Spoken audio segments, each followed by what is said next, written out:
There we go. Fantastic. Okay, let's make sure that it's actually showing up. It's redirecting to Facebook Live, so. Oh, what are you doing? It says that we're live on Facebook now. Okay. So I'm just checking on my end here too. I see that.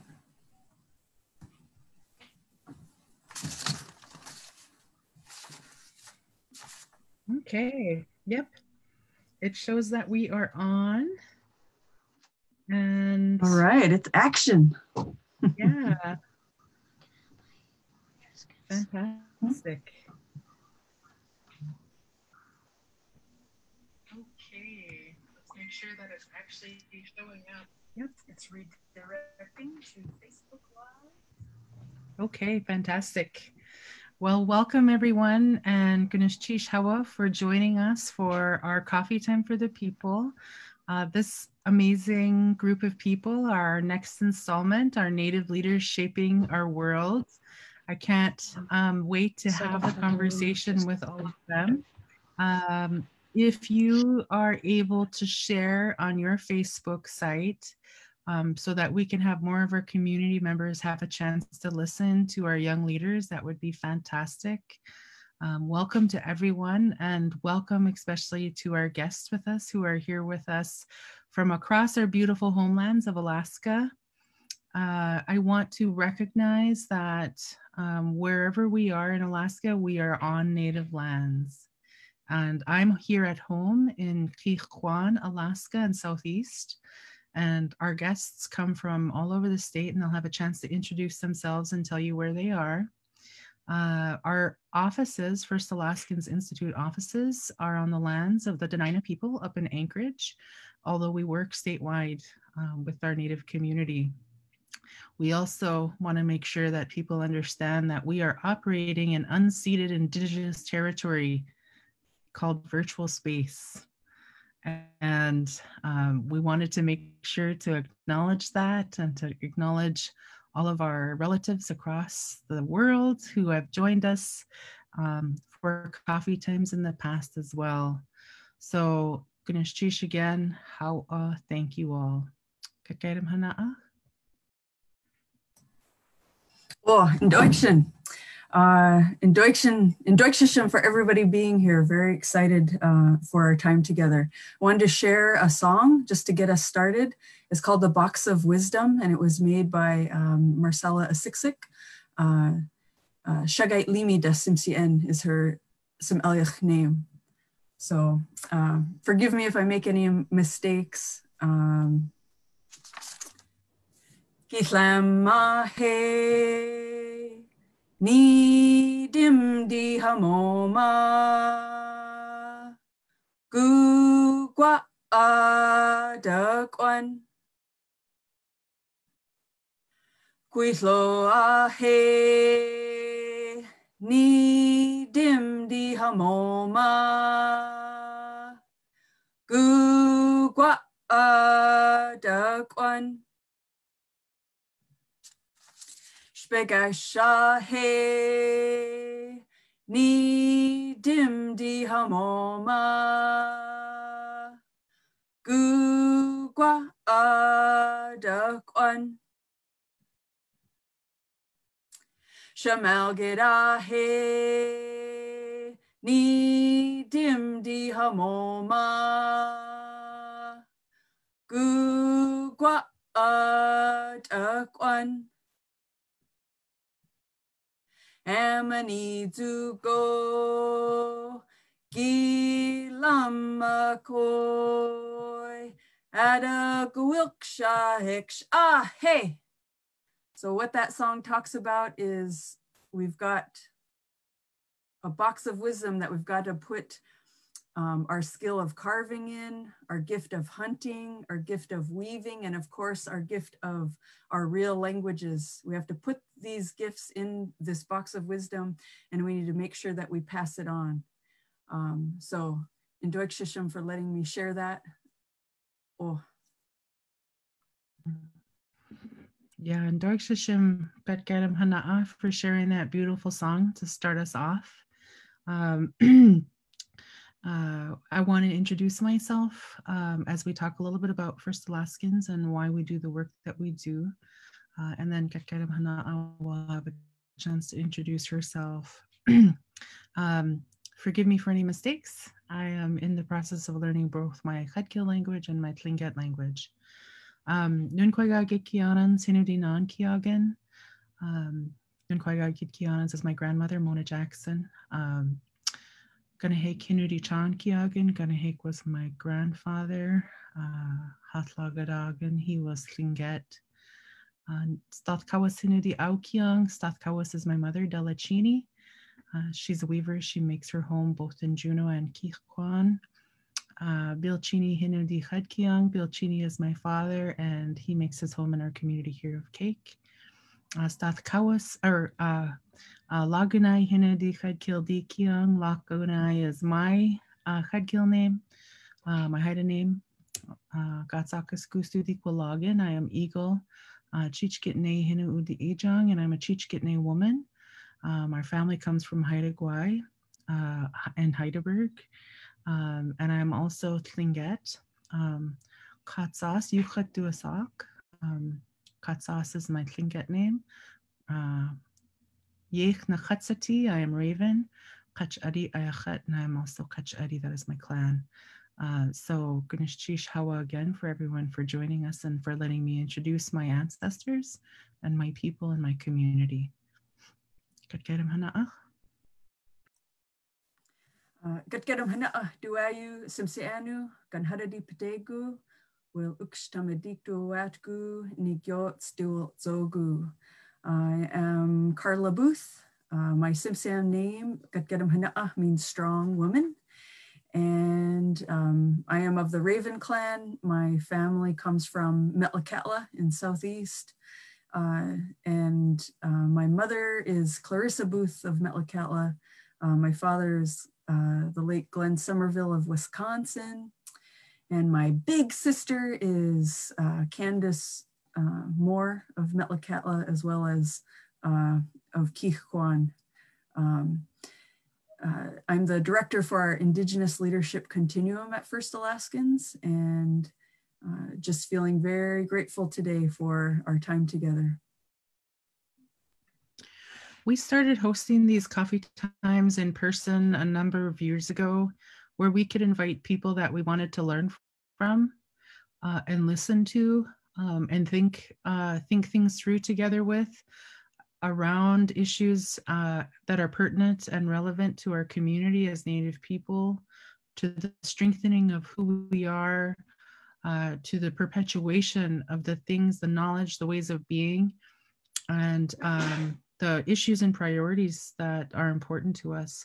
So we started these a number of years ago, and since COVID-19 has hit, we have transformed them into this unceded virtual space of our Indigenous peoples. And we wanted to make sure that we're hearing from our leadership, not just, you know, our older leaders and, you know, our kind of older adult folks, but also from our young leaders. Especially today, we get to hear from the folks who are inheriting a completely different world than what we knew before. And so we wanted to make sure to create a platform and a forum for them to share their ideas and opinions, their experiences, their thoughts. Even if we may have different ways of thinking about things or different opinions about the world, we are enriched by the way each other thinks. It helps us know more when we can understand your good thinking, like Dennis Demert says, who's a Tlingit elder. And so we create the space for us to have that kind of a dialogue. And we're going to host that space with all of these fine young people tonight. Gatgyedm Hana'ax. So Indigenous Leadership Continuum, that's the initiative that I have the honor of engaging with. And we really believe that we're meant to walk alongside our Alaska Native people as they just strengthen the abilities that they already have to be leaders of our people in our communities. And through Indigenous Leadership Continuum, we provide a variety of opportunities that include the annual Elders and Youth Conference, where we're bringing together our elders and youth to really set up space to have that transference of our knowledge between our generations.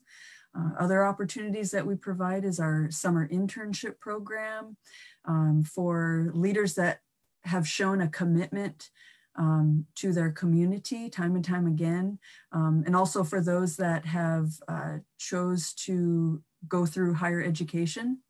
We have a public policy fellowship, which puts our leaders in the Alaska State Legislature. We have our Al Adams Young Political Leader Fellowship, which puts an Alaska Native leader in the office of Senator Sullivan in Washington, D.C. And we also have our Rural Governance Fellowship, which is really encouraging our leaders to work with our tribal organizations in our villages to help support the goals and the commitment that our tribes have to our people. And finally, we offer the First Nations Futures Program for those community members that have had a long history of serving our people in different capacities throughout our Indigenous world. And maybe they're interested in engaging with other First Nations people, particularly Hawaiian and Maori from Aotearoa, to learn a little bit more about what their experience is like, and I think to come together and explore new solutions, innovative solutions for all of our people across the globe. So we believe in providing opportunities for our people from age 0 to 100 years old and plus. And we value all of our people at all stages of our lives.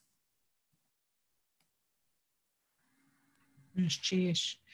And lucky for us, all of these young leaders who are joining us right now have really stepped into their leadership in multiple different ways. And we've had a chance to see them in action and work side by side with them, rolling up our sleeves together to do some hard work on behalf of our communities. And so we really thank you folks for spending time with us. As you all know, we use agreements that are crafted off of our shared Indigenous values around the state to help us have a really meaningful experience and conversation together. And you all had a chance to refresh yourself with them. And so we just wanted to highlight a couple of those really quickly to help us shape what our conversation will be like for the rest of this evening. So I'll start with, in every chair is a leader, just as I kind of mentioned before. All of us have a unique perspective and experience to bring to the conversation. Everybody's perspective is valid and should be shared. So don't worry. Don't feel self-conscious. You have a story to share. You have an experience that others can learn from. So please share with us. And our second agreement was, or is, speak to be understood and listen to understand. So what we mean by that is, as you're listening, be sure to don't listen as a way that don't listen while you're, sorry, I'm stumbling. As you listen to understand what the other people are saying, and don't worry so much about trying to formulate your response as you're listening. Really fully engage and be respectful of what the other people are saying. Lagunai? Yeah, Xheech. And then the third one we wanted to put forward is challenges lead to solutions. And what an excellent time to remember that. Because of this pandemic, so much has changed in our lives. And sometimes that can really grind us down and feel like just a really frustrating experience. But our people have adapted for thousands of years. And we've been able to acknowledge and be realistic about these challenges, while at the same time putting forward the idea, the concept, and the implementation of those solutions that that will change the world the way that we would like it to be. So those are our agreements. You guys all know the whole list, but those are the three we wanted to highlight. Do those sound like good ways for us to spend our time together tonight? Yeah, just acknowledge yes, if that's cool. Okay, Háw'aa. And so now we want to give you a chance to introduce yourselves, like we spoke about as we were prepping. I'm going to call on each of you to introduce yourself, and I'm going to call on the first two just to introduce themselves. I'm going to call on Naawéiyaa, and then following him will be Quannah.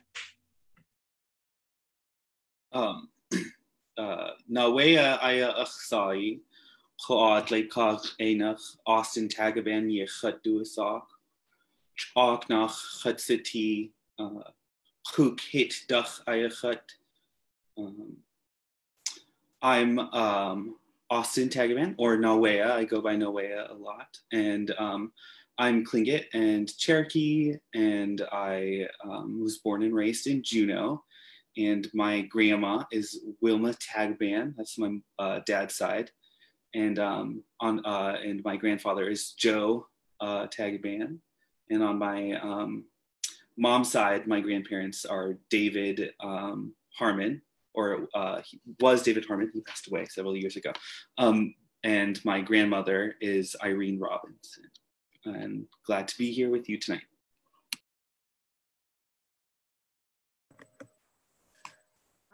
Xheech Nt'oyaxsn Quad Lake Qenach Jasmine Yuchet Duasak Chookaneidí Ayachet Chalk Nachsiti Pelican Duch Xheech. My Tlingit name is Xheech, and my English name is Jasmine. I'm Chookaneidí Eagle from the Háw'aa area on Chichikov Island. And my grandparents helped build that community of Pelican, and my grandfather's people were the Tuckdane Tons, so I just want to acknowledge them. And also my father's people, the German and Norwegian. And yeah, I'm just really excited to be in community with everyone here tonight, and feel really honored to be beside so many brilliant minds. So, Xheech. Xheech, thank you, Quannah. Nukasuk, and then after him, Quannah. All right. Hello, good evening. My name is Henrik Rune Nugazak Agunana Nivala Ilana Brandt. I was born and raised here in Nome, Alaska. My mom is Lisa Ilana of Nome and Kotzebue. And I was born and raised here in Nome. Yeah. Thank you.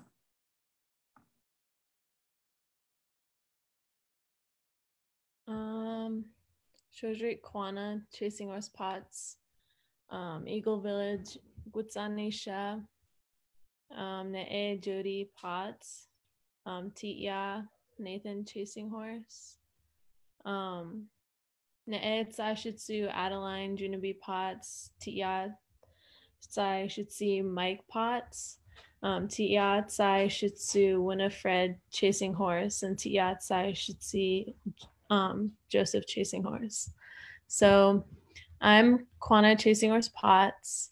My mom is from Eagle Village and she grew up there. So I'm Gwich'in from Eagle Village, and my father is Nathan Chasing Horse from the Oglala Sioux Nations. I'm Lakota Sioux. So, and my grandma is Adeline Junabe Potts from Eagle Village, and my grandpa is Mike Potts from my mom's side. And my dad's side, my grandma is Winifred Chasing Horse, and my grandpa is Joseph. I am 17, soon to be 18, and I get to vote this year, which I'm very excited about. I've been doing a lot of work within our community and outside the community. Knowing these 4 gals here, these other young youth here, I'm really happy to see you guys. I'm very happy to be here. Thank you for including me. I feel honored. Xheech, thank you, folks. Next we'll go to Shawaan, Nanieezh, and then Alicyn and Zoe will follow in that order. Hi, everybody. Chakti Nt'oyaxsn, Tsaagweidi Naakhatsati, Kheexh Yadi Ayakhat, Ishas, Nanieezh, Tom Gamble, English Kenaksa, Kachari Dachkan Ayakhat, Quan Dach Ayakhat. My name is Shawaan Jackson Gamble. My Tlingit name is Chakti, which translates to Watchman, Hamilton Bay. I belong to the Tsaagweidi people of Kheexh, and I'm currently the emerging leader for the Tlingit and Haida Executive Council and the AFN Southeast Regional Village Alternate.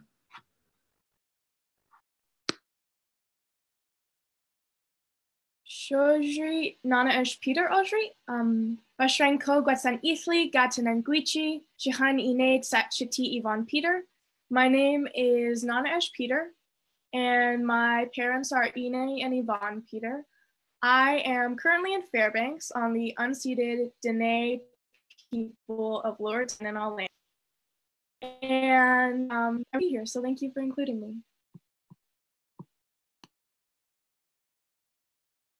Hi, I'm Alicyn. I am from Nome, and I'm really glad to be here. Thank you.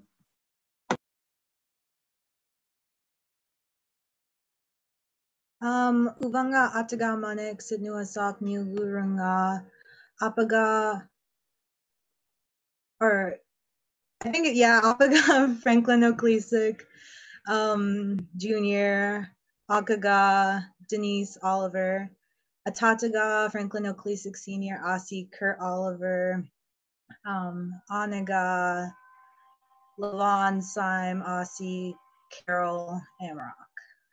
Hello all, I'm super excited to be here. My Inupiaq name is Manik and my English name is Zoe Okleasik.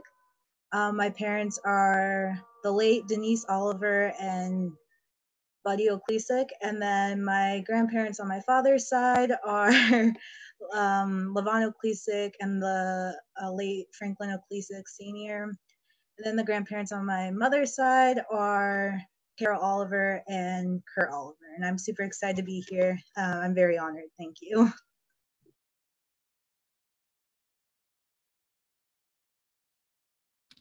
Xheech,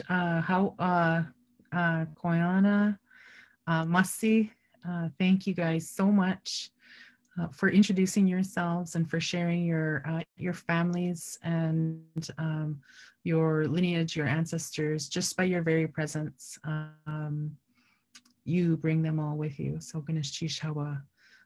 I know we're going to have a rich conversation with all of these amazing, radiant beings around us.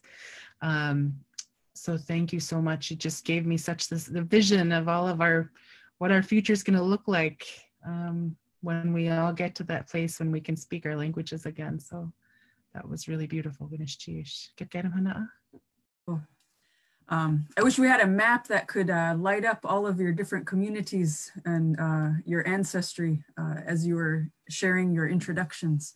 I think most of our state is represented in a good way. So, so to start our conversation, if you would, please share with us, what has this pandemic been like for you and your family, or even your community, from what you've seen and experienced? And let's see, Naawéiyaa, you feel like starting us off? Sure. Well, yeah, it's been a lot to adjust to, I guess. I am currently living by myself and going to school. I'm working on a Tlingit language teaching certificate at UAS in Juneau. And so I've just been spending a lot of time on Zoom meetings and, you know, seeing people digitally, but not getting a whole lot of time to socialize, I guess, for real, you know, because we're not supposed to see people, which, you know, I think, yeah, for me, it's just, yeah, it's been a lot to sort of figure out, like, how do I support the folks who matter to me in this time? And you know, like, how do we like support each other through this, especially because, you know, for me, it's like, I don't want to like endanger, you know, I haven't seen my grandma in a long time. I really love my grandma, and you know, and I can't see her because I care about her safety, right? And I wouldn't want to put my grandmother at risk. So like, I don't know, it's just, yeah. And it's like this balance of like, what do I do to take care of people? And how do I take care of myself? Because that's like part of taking care of the people I care about. And yeah, I guess, yeah. Doing okay though. Nt'oyaxsn for sharing that. I imagine that's probably the case for a lot of people, right? Trying to figure out where's that balance of still wanting to provide that care and support for your loved ones and maintain connection to them, but also don't want to endanger them. So what's the best way that you go about that? So thank you for sharing that. Who else would like to chime in?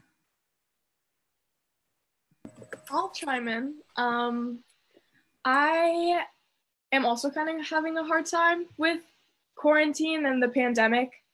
Like Naawéiyaa was saying, it's like a hard change, especially with schools and not being able to see people in real life, just virtual. The hardest thing for me has probably been getting onto my school Zoom meetings, because it feels very unmotivating, I guess, when you don't get to see any of your peers in real life. And so that's something that I've been working on, and getting a lot of exercise, or at least just going outside, has been really helpful in motivating me. Yeah, and that's how the pandemic has been affecting me. And my family, I think, has been doing better than me at all of this. They're on lots of Zoom meetings all the time, but I have siblings in my house, so I also have their company, which is really nice and fun. It's nice getting to see them more often than before the quarantine, and that's how it's been affecting me. I really appreciate your honesty and you sharing that you feel kind of unmotivated to do the schoolwork, especially when you don't get to engage with, you know, classmates directly. I think that's a good truth for us to hear and figure out, you know, how do you work through that? So, Nt'oyaxsn. Can we go over to Xheech? Sure. Yeah, this pandemic is pretty wild. I feel like when people ask me how I'm doing or what's it been like, it's like a roller coaster that's constant. Like, I feel like I'm on a constant roller coaster because every day is so different, between balancing, like everyone else has said, like that balance between virtual time and then time, like I work, I've been working from home since March 16th. And so it's been a lot of time at home, and it's a tiny apartment. But anyway, balancing, so the time that I have to spend on the computer for work all the time, but then also staying in contact with my family who's all over the place, and like not trying not to worry so much about them, but trying to figure out ways to support them, because I know worrying is like a rocking chair. Like, it doesn't get you anywhere, but it gives you something to do. So I've just been trying to reframe things with the lens of gratitude and being grateful for what I have and what I have control over. And then also really trying to just stay in touch with folks to see if there's any little ways that I can support them, like my parents in Pelican, or my brother down in Washington, or even just like my aunt in Douglas here in Juneau. So that's kind of how it's been for me. It's just really wild. Every hour can be different sometimes. Every day can be different, but yeah. Yeah, that's a really good lesson for us, right? To kind of view things, reframe it in a view of gratitude. That's definitely a more positive way of viewing this situation. Can we hear from Nungasuk and then Zoe after him? Sounds good. All right, so with this pandemic going on, self-isolation and staying inside with the family, it's been pretty tough. We have about 7 people in a two-bedroom apartment here in Nome, and kind of making each other go crazy. And so it's never boring. But yeah, we recently had a family member commit suicide, and it's been pretty tough. Just worrying about family members and other people in the community. It wears at me. It wears at me a lot. I'm just trying to think of how I can help my community to make it through this. Yeah. Thank you. Nungasuk, I'm sure I speak for all of us listening in and on this panel. You know, our hearts go out to you and your community, your family during this time after losing a loved one, on top of just dealing with this very unique situation that our world finds us in. Very grateful that your family has you, that you're still trying to look forward to figure out what are ways to keep the momentum moving forward and to keep people in a healthy frame of mind. So Nt'oyaxsn for being so honest and sharing that with us. Zoe, and then after Zoe, we can go over to Shawaan. So this pandemic has been definitely a roller coaster for me as well. I have days where I don't wake up until 2 o'clock in the afternoon and I just lay in bed all day and I'm so unmotivated. But then I also have days where I can knock stuff out of the park and I get like 20 math assignments done and I can just do homework all day. So yeah, it's been hard to find that balance of being able to, you know, have self-care, but then also still manage to get work done. But throughout this entire pandemic, I've also found a new appreciation for life that I didn't really have before. I appreciate the little things more, like going to the coffee shop in the morning with friends or just being able to hang out with people. So I definitely am learning to take the little things I'm learning to appreciate the little things more in life and not take life for granted.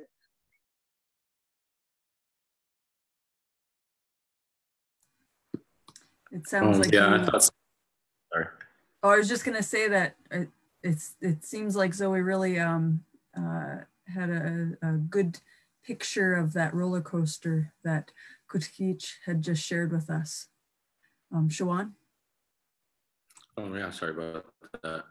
I would say that this has been, I'd say, humbling in a lot of ways. I'm really appreciative of being home during all this and being able to gather subsistence food for my family and some members in the community. You know, it makes me think about, you know, how much more that we're going to have to rely on a lot of our foods and stuff like that because if you look at all of these shortages and stuff, you know, it just keeps cycling different things, you know, next, you know, it could be meat, you know, so it was definitely a lot really difficult when it all arose, because I was down in Bellingham, Washington, because I attend Northwest Indian College, majoring in Native Environmental Science, and you know, that's where it all really hit really quick there, you know, so I'm really grateful to be, you know, come home and, you know, everything with my college being able to, you know, provide us still with the classes that we have, you know, although it's kind of hard to adjust to the Zoom and, you know, compared to learning from a classroom setting, you know, that's where I learned best. But, you know, I'm grateful for that, what my college is still doing, and also being home. I'm glad that you were able to safely make it home back to Alaska, especially traveling through the hot spot of, you know, Washington, of Seattle, of SeaTac Airport. Very glad that you made it home safely. Alicyn, you wanted to share as well? Yeah, I would say it's going. I agree with Zoe with those days where like I have motivation to like do things, and then the next day I could just be like in bed all day with my little sister, which I'm grateful for.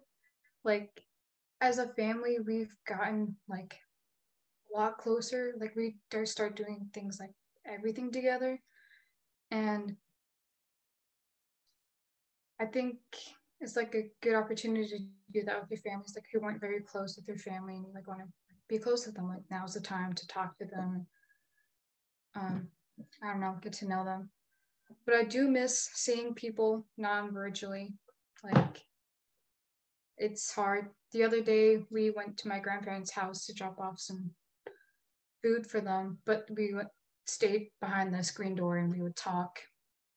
We were only there for a few minutes, but it was still good to see them. I do miss seeing my grandparents, and yeah.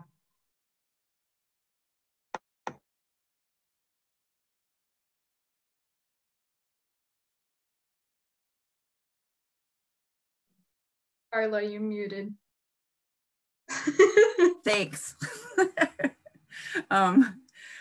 Since you've been home with your family more, can you maybe share with us just one thing that you've learned about one of your family members that you didn't know before?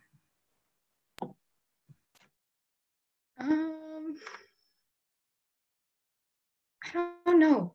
It's maybe I could, but like I could just say that like me and my little sister have definitely gotten closer. We're like best friends now. She doesn't want to leave my side, and it's cool. Well, that's good to hear. It sounds like she's grown a greater appreciation for you. Before we move on to the next question, let's see, Quannah, do you want to share anything? Okay. Sorry, my little clicker thing isn't showing, so I can't see what I'm clicking on. The only thing I could click is the unmute button. So, but during this pandemic, me and my family, well, my family and I went out to fish. Well, during spring break is when everything was starting to get shut down and the schools were starting to like close and stuff. So we kind of packed up and kind of prepared for it and went out to fish camp.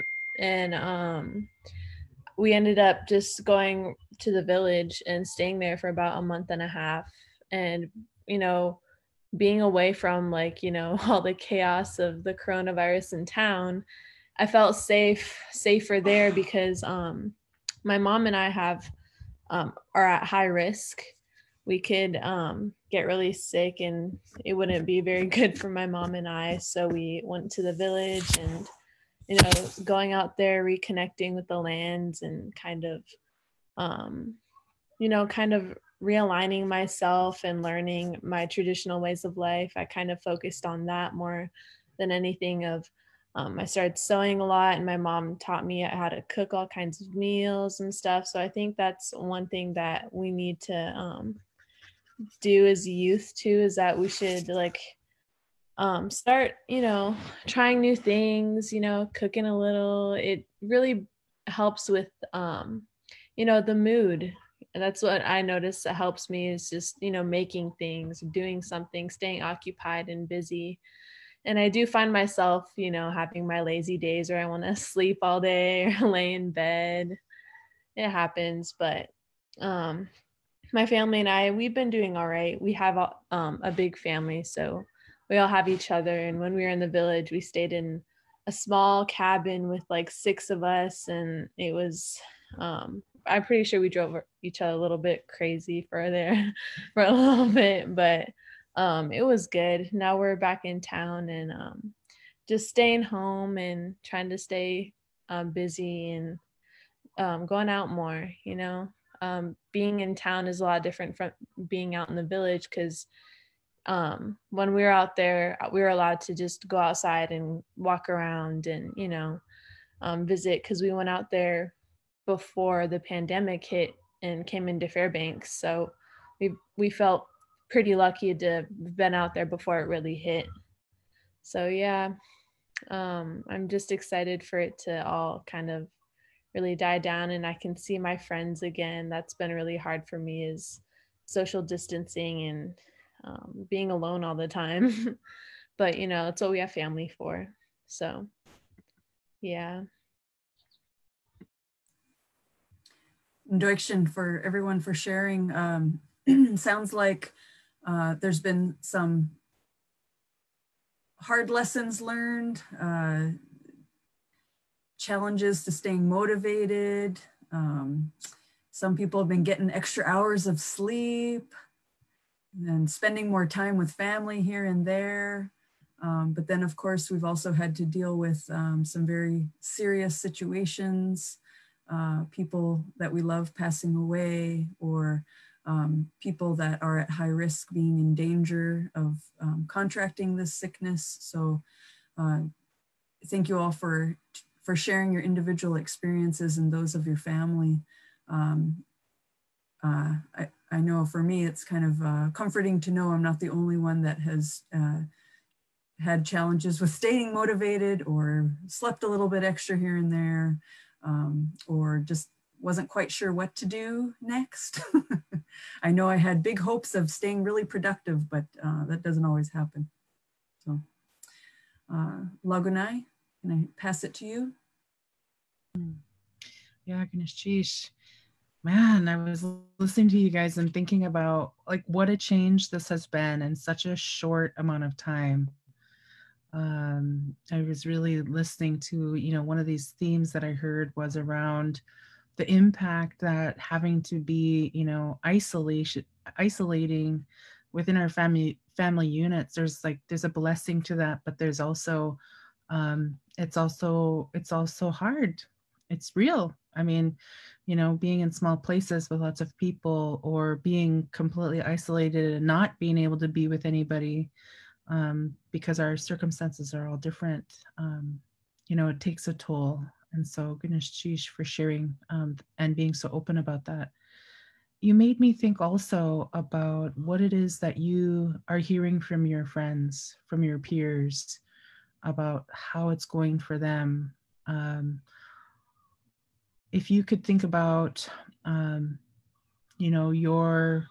your generations, the people that you are most close to in age and in life experience right now, what do you think that experience is like for others? If you could speak for those who don't have a voice or don't have an opportunity to share what their experience is like, what are you hearing from your peers? What are you hearing from your friends? Would you be willing to share some of your insights about that?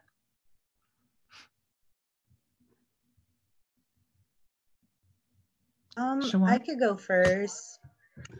Okay. So Zoe, I think Shawaan. it's, sorry, did I interrupt somebody? No, you're good. Okay, just making sure. I think it's definitely hard on some of the friends who are living in poverty or close to the poverty line. they can't really get their schoolwork done, or they are having a hard time being able to stay connected with people because they don't have technology. They can barely afford food yet, but there's like no way they could afford like a computer or a phone, so they're having a hard time staying connected to people. And I feel for them, and yeah. The few friends that I've talked with a little bit, we've been kind of, it kind of came really quick. When it first started, we first thought that, only there's like a, what is it, like 3% chance that you'll die from it in the very beginning. I remember hearing like the chances of survival was really, really high in the beginning, and it didn't really, hit us until that our college said that, we're going to be going directly online. And, that was something that, we weren't really ready for, right then, because it was right before finals week. And, like right now, I think that there's an urge of wanting to see each other again, now that it's kind of going down a little bit. Well, in Kheexh, they just had it, not participation.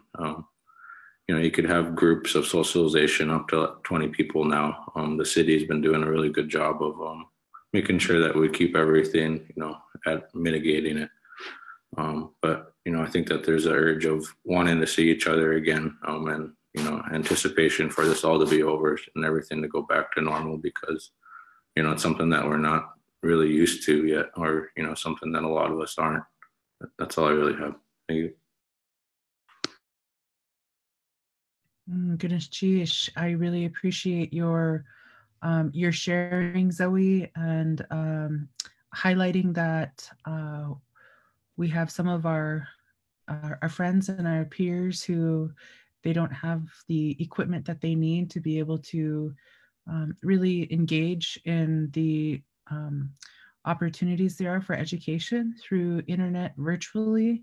And that's a real equity issue, right, across our whole state and for all our communities, for those who are in school and those who are trying to work. So goodness, Xheech, for highlighting that important issue. And Shawaan, thank you too for making sure that, the seriousness of how quickly this happened was really addressed. At first, it didn't feel like that way, but then all of a sudden things just changed. And that's when you and your peers really understood, like, this is happening and we have to respond and be responsible. So goodness, Xheech, for highlighting that. And I want to call on Alicyn next, and then after Alicyn, Nanieezh. Yeah, I would agree with Shawaan about the urge to having to see people, because I know I feel the same way about my friends, and my friends that I do talk to and like usually hang out with, they always text me, oh, I miss you, like I wish I can see you. Like I definitely agree, and having the fact that we can't see our friends in person might make it harder to talk about the things that we want to. Like if we have something going on, like we're maxed on stress or we're just not feeling good, we can't go to our friends and talk to them in person, because sometimes seeing them in person does make it feel better. But the fact that we can't can make it harder.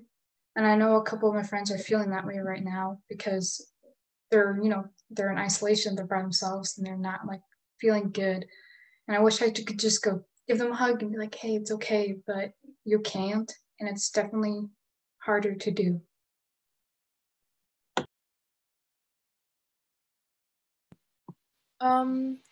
So I wanted to talk about how there's a lot of domestic violence, and that can be really difficult being stuck at home. And so my heart goes out to anyone who is in that situation, and the LGBTQ community as well, who are maybe with unsupportive family members. That is really difficult. And so my heart goes out to them.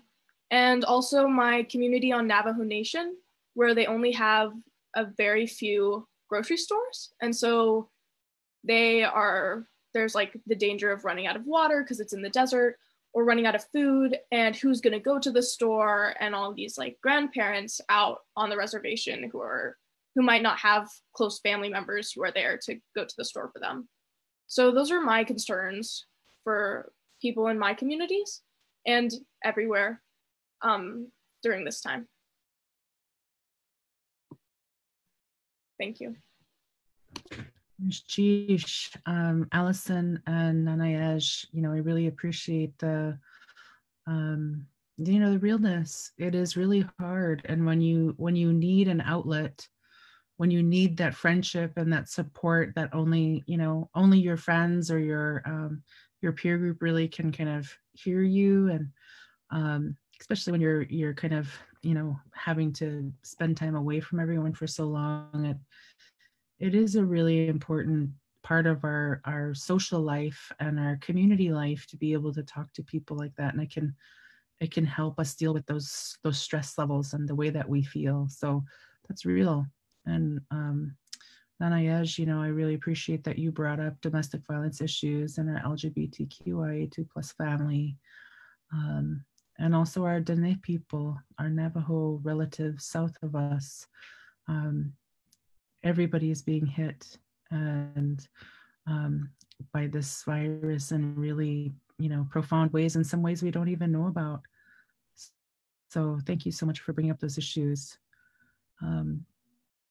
The issue of domestic violence and sexual assault was really highlighted yesterday, right? It was Murdered and Missing Indigenous Women's Awareness Day, Wear Red Day yesterday. And I just saw our whole community coming out in support of those issues. So I know that the National Indian Women's Resource Center has a Strong Hearts toll-free number that people can call into if they want to have someone to talk to about what they're experiencing in terms of domestic violence, sexual assault issues. So there are resources out there. Maybe somebody will be kind enough to drop the Strong Hearts toll-free number in the comment box on the live stream. So Xheech, Háw'aa, for just speaking straight. It's the truth, right? Our communities are going through a really hard time. We were before COVID-19, and it just exacerbates all of those things now. But we do have some things that we could do about them. So I wanted to pass this on to Gatgyedm Hana'ax to ask the next question. To kind of carry on that theme, the theme of caring for others and sharing love, how do we support the folks we love during this time? How are you doing it, and what can others do? For myself, my big sister is a nurse at the Alaska Native Medical Center, and it was amazing when COVID hit.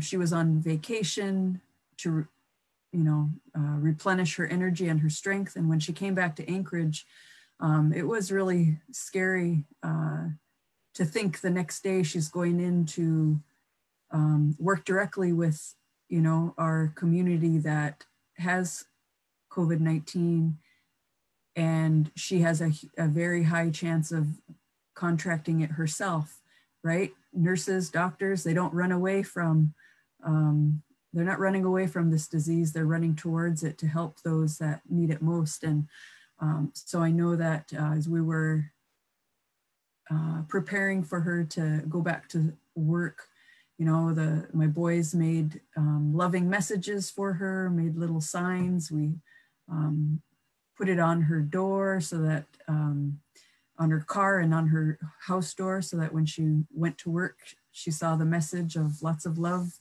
going her way. And when she came home from work, she got to continue to see those loving messages and the words of support. So again, how do we support the folks we love during this time? What are you doing, and what can others do?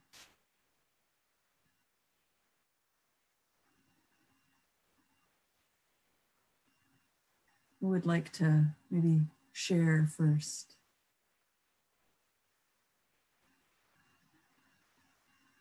Naawéiyaa, do you have something that you can share? Sure. Yeah, well, I think, luckily I'm in a pretty good spot, you know, still working and, you know, can pay rent and stuff, which is good. And, you know, I feel really supported by the folks in my community, especially because, you know, I currently live pretty far away from a grocery store and I don't have a vehicle. So I've been lucky enough to, you know, get a lot of help from folks who have been helping me with, you know, getting groceries, because that's, you know, like that's actually a really big stressor in this time, is like, you know, where is the food coming from, and you know, how do I get it, and then also like how do I ensure that I'm staying safe while I ensure that I have food to eat.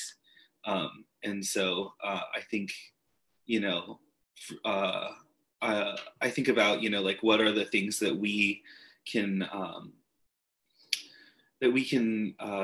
harvest, or that we can find in our own, you know, traditional places to support each other. And I've seen a lot of, there's a dear friend of mine whose name is Xheech.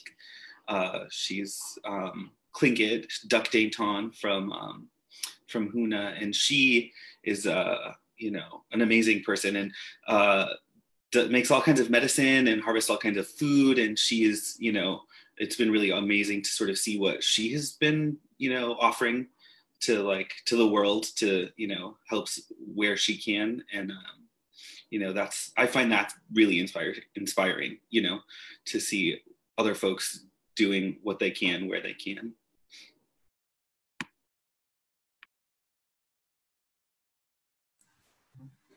Naawéiyaa, I think you wanted to share? Yeah. So let me find that question time. Sorry, just kind of blanked. Here we go. Okay. How do we support folks that we love during this time? So I am working from home, and me and my coworkers have been leaving books outside on our doorsteps, and then we'd come and grab them, and we've been sharing books and movies and TV shows like that. That's been pretty nice. And every now and then we'll lend our car over to our grandma so she can escape from where she is right now in her house, so she can get out and about. And just been checking up on friends, you know, periodically. And for friends who do have an iPhone, we play iMessage games, and it's been pretty good so far. Thank you. So a little does go a long way, right? Anything that we can do during this time. Transportation, book sharing, groceries. How about we go to Kheexh and then Nanieezh? Yeah, totally. I think a lot of what everyone has said resonates with me. One thing, besides like going to the grocery store, which right now is like kind of like pretty stressful for me and like provokes a lot of anxiety, I also have to think about helping my parents in Pelican, because there's no store there, and they rely on the stores here, like ordering through the phone, and then it gets shipped on Alaska seaplanes, because we don't have ferry system right now. So they used to have a ferry once a month, and they would get a lot of their groceries and food that way. And now, even before the pandemic, we were having a lot of issues with our ferries and getting them to be able to service our communities. But now, with everyone flooding to the stores in the cities to stock up for themselves as well, it makes a food desert in a place like Pelican or other coastal communities that don't have grocery stores or very little grocery stores even more extreme.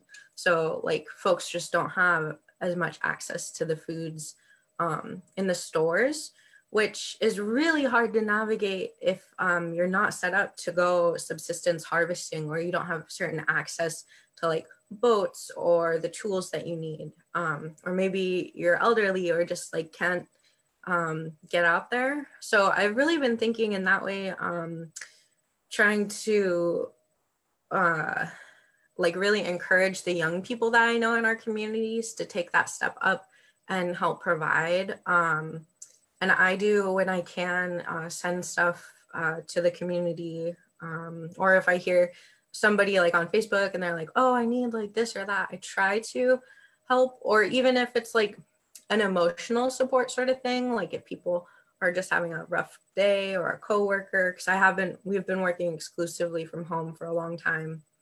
And just trying to be conscious of that in our meetings and at work too, building a gentle space where we give ourselves the grace to take breaks and things like that. So we're not sitting stagnant, like in front of a screen for 8 hours a day, building in like mind body movements and things like that. So I know that has been one thing that really helps me. And I've been trying to encourage other folks to do that too, is to make sure that you move your body, because we are sitting and just kind of in such tighter spaces. So, and valuing time outside too. But yeah, so that's just a couple of things that were on my mind.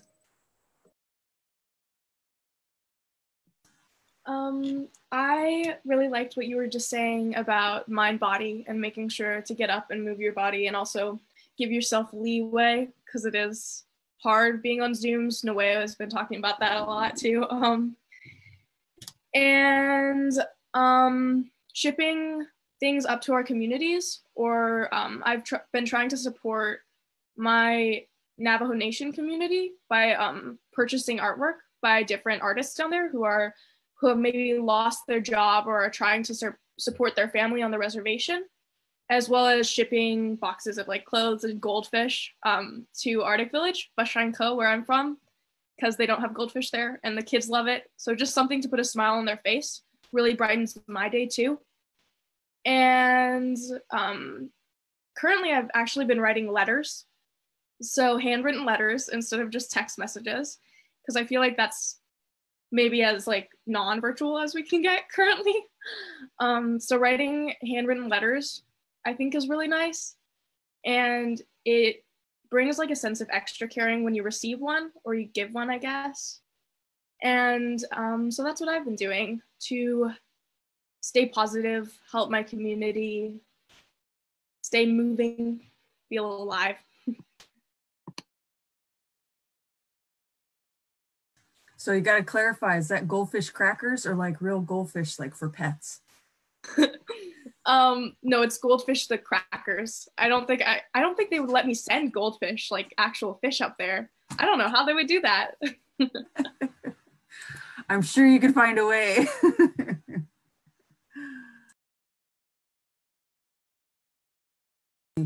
Sorry, Shawaan. Yeah. Thank you. I think how, I've been supporting a lot of my community, or, what I've been doing has been doing a lot of subsistence gathering, going out on the boat and setting skates and, catching halibut and digging for clams and handing that out to the community. That's something that I learned, one of the values from when I was a young kid, that going around with my grandpas and uncles and, handing out what we catch, even if it's just a small taste or, just, that feeling that you get when you give people what you get, it's a pretty priceless feeling. There's nothing really that compares to it. That's why I have that love for gathering subsistence food. It really connects me to, my lands and waters.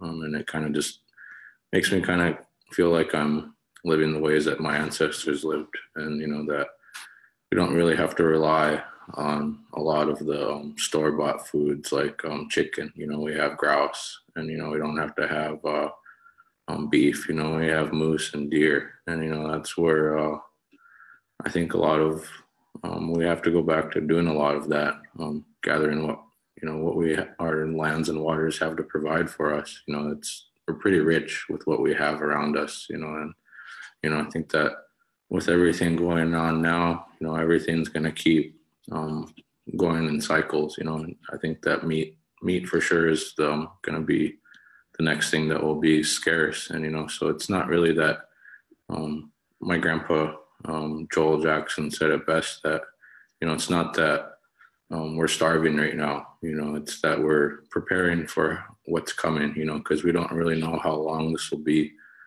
So I think that making sure that we provide what we catch, or, you know, sharing with others, you know, that could make someone's day right there.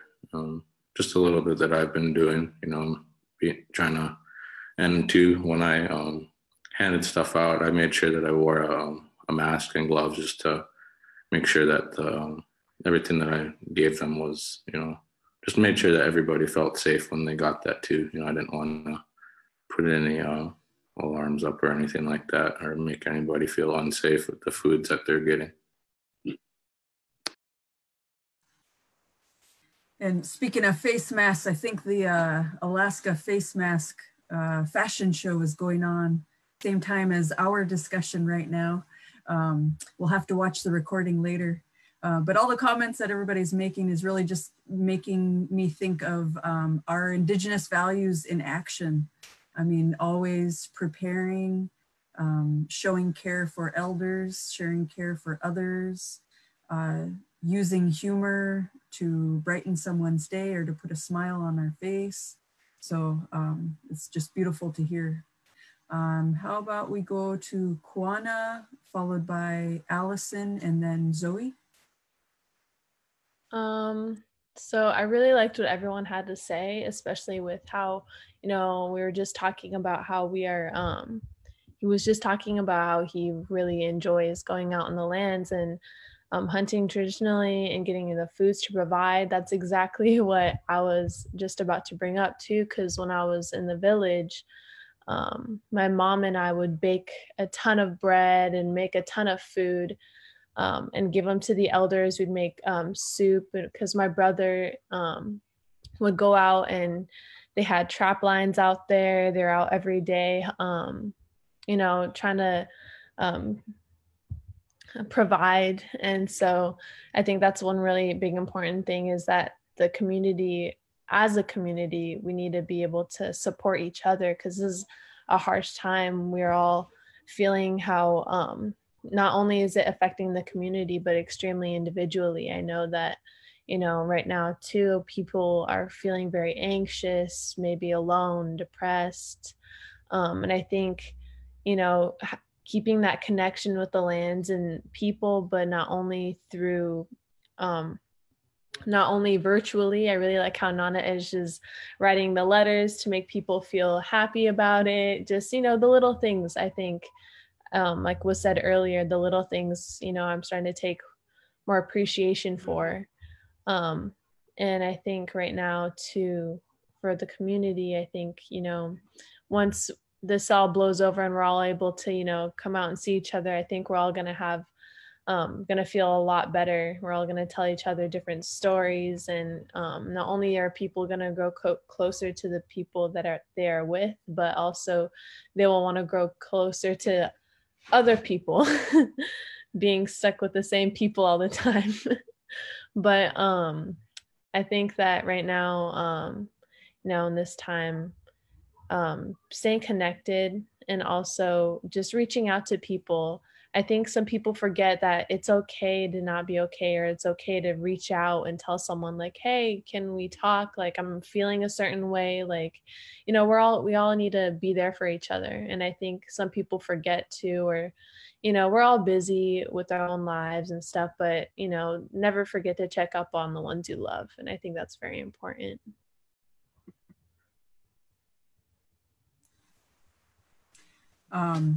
When you said, you know, growing closer to those that you live with, and you'll appreciate growing closer to others, that makes me think of my 6-year-old and my 11-year-old right now. Both of them are really anxious to experience other people. The Zoom, they really appreciate jumping on Zoom so they can see their classmates and see their teacher and take a break from mom and dad for a little bit. So you're preaching, yes. Okay, so Alicyn and then Zoe.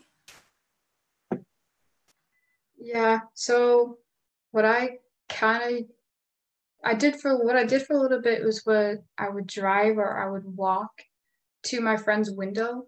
And we would just like talk through the window. But like, of course, we would be like, distancing.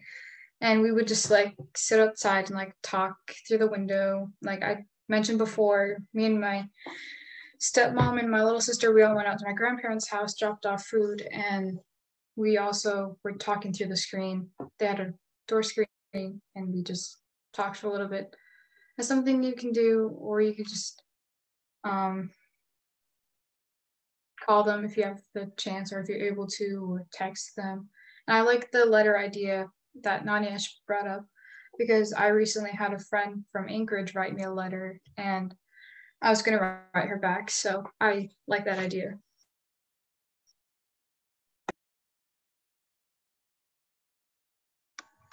Something I really have been noticing in my community is that our sewers have been taking a break from making cusbucks or making whatever they make, which is usually how they make some extra cash.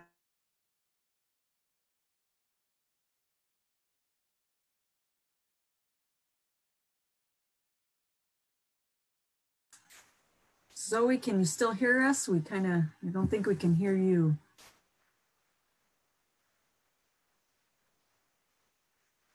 Shucks, looks like she might have froze up.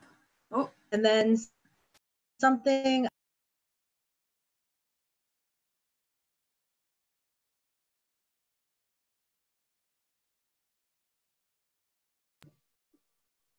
Can you hear me? There we go. I'm sorry.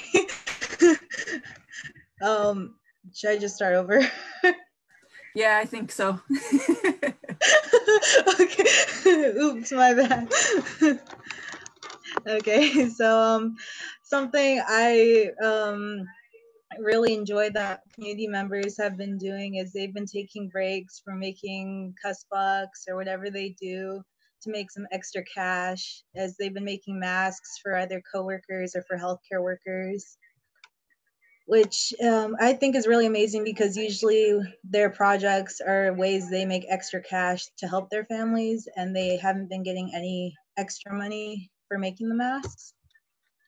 And then something I've been doing is I started making cusbucks, matching cusbucks for me and a few of my friends, just to make them smile. And I just make sure they know that I'm there for them. And most of them do know that, and they just FaceTime me whenever they're having a bad day or they're stressed out or they just want to talk. So yeah.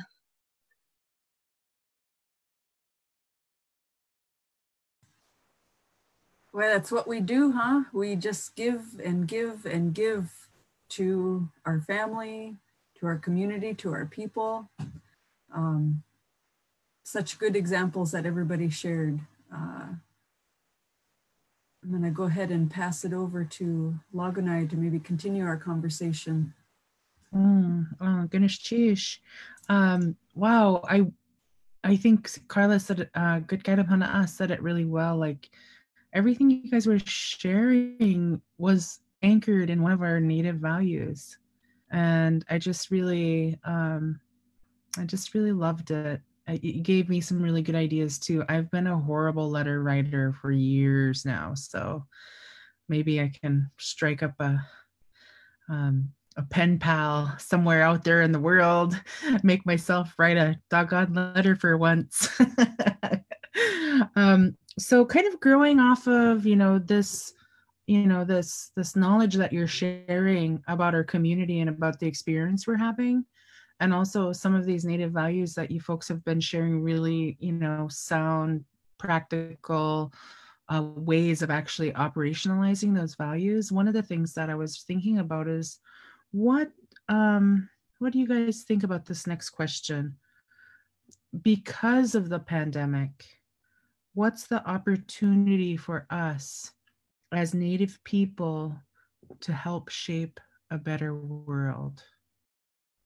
Because of this pandemic, maybe even before the pandemic, what's the opportunity for us as Native people to help shape a better world? I think I saw Shawaan's hand go up, and then we'll start with him, and then you guys can tell me in the chat box who wants to talk next.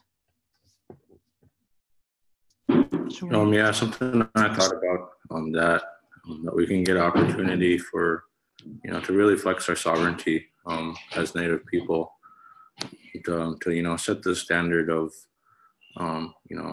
making sure that we mitigate everything that we do. And then I think that we should go into like food security, set the standard for food security, that will be, already know that we'll be prepared because, it's something that we've been doing for thousands of years. So I think that flexing our sovereignty as Native people is something that, we could really do from this opportunity of the pandemic. And, hopefully we could bring that forward, for after it's over too, to be at the table more with most stuff. Xheech, Shawaan, thank you. The flexing of that tribal sovereignty, what do you think that contribution will be to the world? What do you think will happen if a path is cleared for that tribal sovereignty even more? What are your thoughts on that? I think even like if you take an example like the using like the Federal Subsistence Board, there was a lot of tribes that put in that special action request for special hunts and fishing. I think that we need to utilize stuff like ANILCA. I believe it's like Title 8, that we could use that and use that afterwards. If we really need to hunt the foods that we need, it's in ANILCA that we could hunt those. So, I think that we need to utilize stuff like that for afterwards, for making sure that we're prepared more. And, that I know that AFN's been working really hard with food security stuff and making sure that, we're prepared. That's a little bit of what I thought. Wonderful. Xheech, thank you for that really great example. Flexing that sovereignty muscle. Okay, next I'd like to call on Nanieezh, and after her, Kheexh.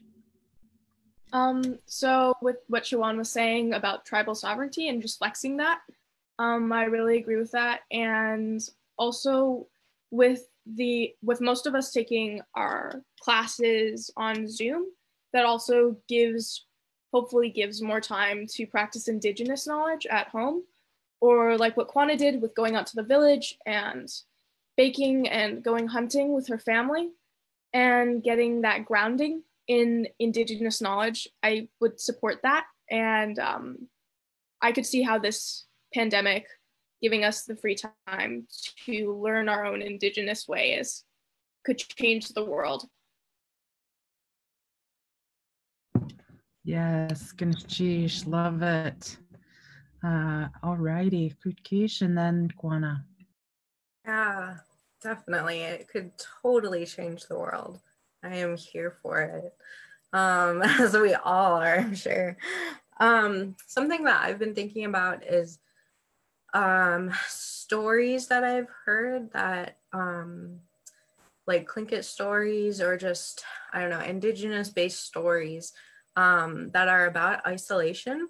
Oftentimes, isolation is like we're put in those positions because there's a lesson to learn, and it's like a very teachable moment about slowing down and really sometimes mastering something, sometimes just realigning yourself with our traditional values and like those core beliefs we all hold in our hearts.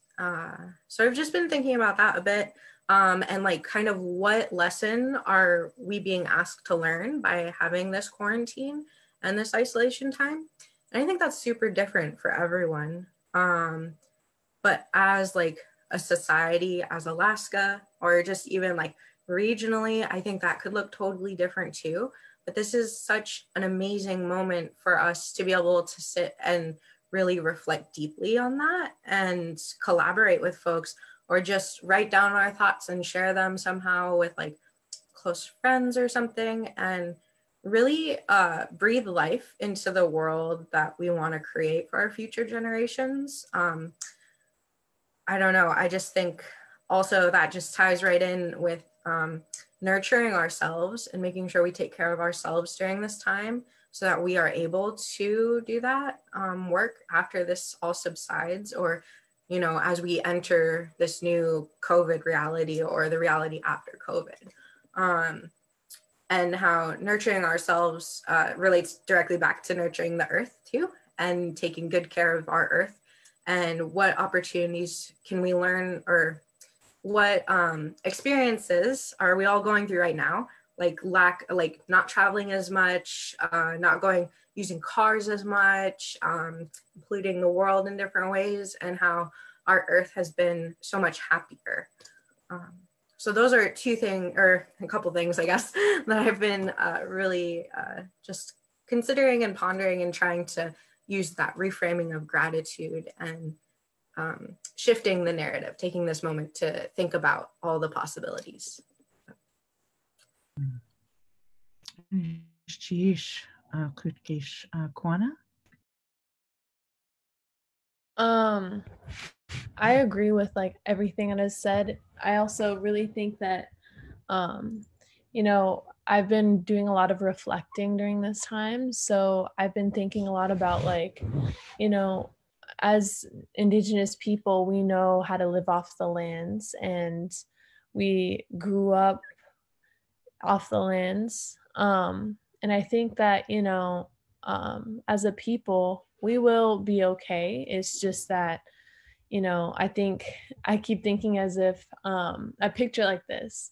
So, you know, we were never, you know, within like the climate crisis and murder and missing Indigenous women, all of the issues that include all of the Indigenous people.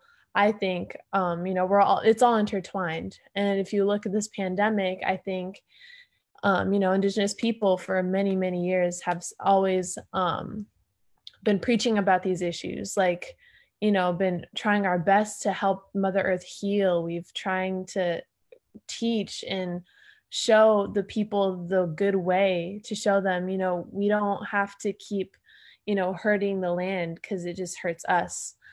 And I think this was a big slap in the face for those who think, you know, like climate change isn't real. Because now, if you look at it, you know, this pandemic has slowed a lot of these processes down. Like, you know, it's giving our earth time to heal a bit. And that's, you know, one thing that I do think I'm grateful for is, you know, giving earth time to just start healing a little bit before the earth starts up and running again and we start to pollute it again. I think, you know, this is another good opportunity for us to talk about like, hey, you know, as Indigenous people, we have always been the first ones to recognize these things and say, hey, we need to make a change. We need to, you know, Indigenous knowledge, exactly. We need to, you know, share more, but also be careful because it can be taken wrong or it can be taken advantage of. And I think, you know, like with food security and our people really knowing how to survive off the lands, you know, and with all of the food shortages, I think, you know, at the end of the day, we're going to be okay. It's just, we need to figure out a way to share with the world. Like, you know, we've been trying to get our voices out there. It's just, you know, we as a people need to be more accepted. And I'm really like looking at it now, seeing where our people are going and seeing these future leaders rise up within not only Indigenous communities, but communities everywhere, taking a stand to, we know what's wrong and what's right. I think that's amazing to see, and how youth are giving or are being able to use their voice more, especially with everything that's going on. It's really a big eye opener for everyone, I think. And I hope it is, because I don't know how much longer the Mother Earth can take of us, you know, keep abusing her. The abuse to the land is abuse to our bodies and our people. So I think this is something we definitely need to learn from. Not only as Indigenous people, because we've always been the ones to really step up, but also for everyone out there that, in this time is really trying to learn more about these issues. Take the time to educate yourself on real important issues, and reach out to people, and be able to talk about it, because it's not going to go away. So yeah, take this time. And I think I'm very grateful for everything that I've learned being out on the land, because every time I'm on the land I learned more, and I'm always excited to come back and share with my fellow youth of my experiences, so I can learn from them as well. Yeah, Xheech, Háw'aa. Really good framing of a way to think about this moment, and how much our Native people have not just to offer, but really just as the conduits of the land and of this place, that this is something that's created here in our homelands, that we steward for thousands of years. Naawéiyaa? Yeah, I think I've been really reflecting on, I agree with everything that's been said. And I guess like what I've been thinking about is, the ways in which the pandemic, what we're experiencing right now exposes like the flaws of the system that we've been living in, that like it, that this system, we as Native people know it actually was failing us before, but now it's like failing everyone. And so for me, it's like, it's powerful because we have this collective moment in which we get to look at how broken, well, it's actually not broken because it was designed to function this way, right? So it's like, we get to look at how the system actually is created to fail all of us. Those who are most at risk actually, are, the ones who are in the greatest danger, and we get to see how the system puts them at risk in this time. And then I also, think about like, that like this moment, how do we think about that, like, the power of all of us choosing not to participate in the system? Look what it does. Like if we choose not to participate, right? The power that we have as people collectively together to create something. And I also think about, that like as Indigenous people, we know what it looks like to live in communities that support each other, that like take care of the land and take care of each other. And so like, that's what I think we have to offer the world in this time is, like, we know what it means to live in a community that takes care of each other.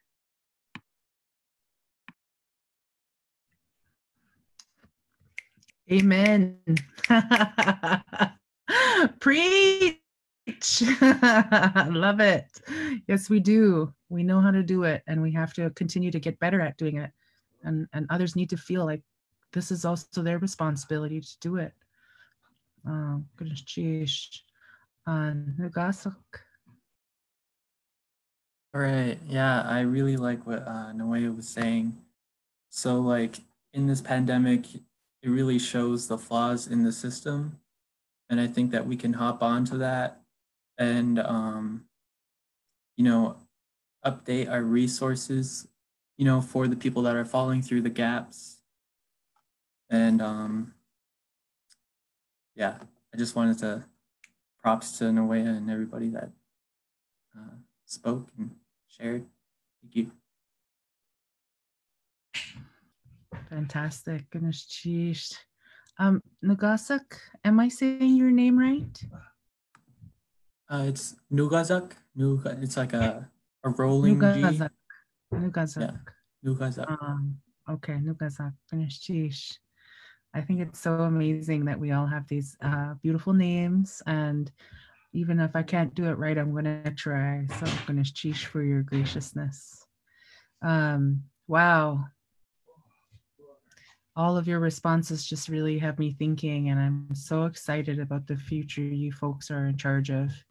But I'm also really excited about the today that you're in charge of.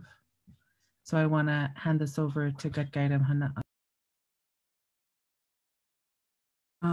I know that there's a lot of people that are watching online too, and they're just showing a lot of gratitude and admiration in every thought that everyone is sharing. So our community appreciates you. That's extremely clear.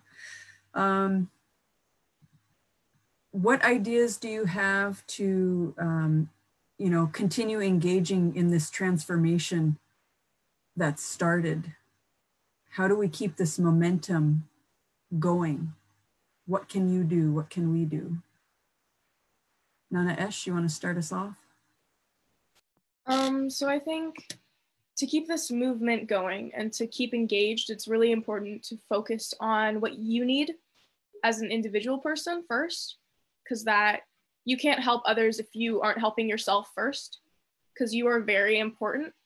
And you need to show yourself love just like you show other people love. You need to treat yourself like a loved one. And that's step number one. Drink water, you know, stay hydrated, smile, laugh, play music if you want to, draw, write, get creative.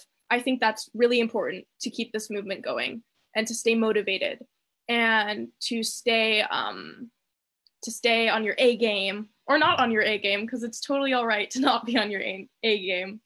But that's what I say for people for how we're going to keep this moving.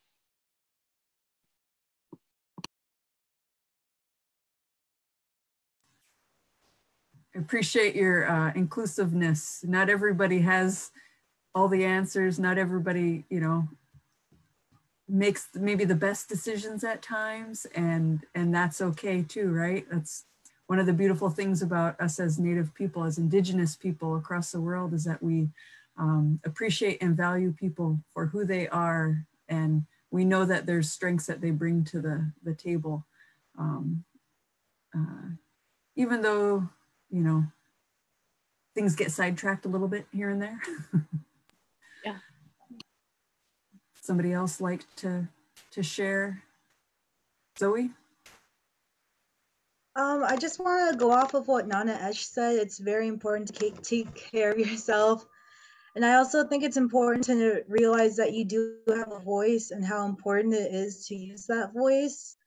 And that if you just keep saying what you want to say, that somebody will listen and the right person will listen. And things can transform just from using your voice. Well said. Things will transform just by using your voice. I love that. Alicyn, do you want to share? Oh, sorry. I put you on the spot right as you're chewing. It's cool. So I agree with what Zoe said. And I think it's very important to self-advocate, especially if it's something that like you love and that you aspire, or it makes a good change in the world. And I certainly think that you can accomplish whatever you put your mindset to. Like if you fail or something goes wrong, just try again, and don't be afraid to be like put down by others, because the right people will support you and they will understand what you do is good.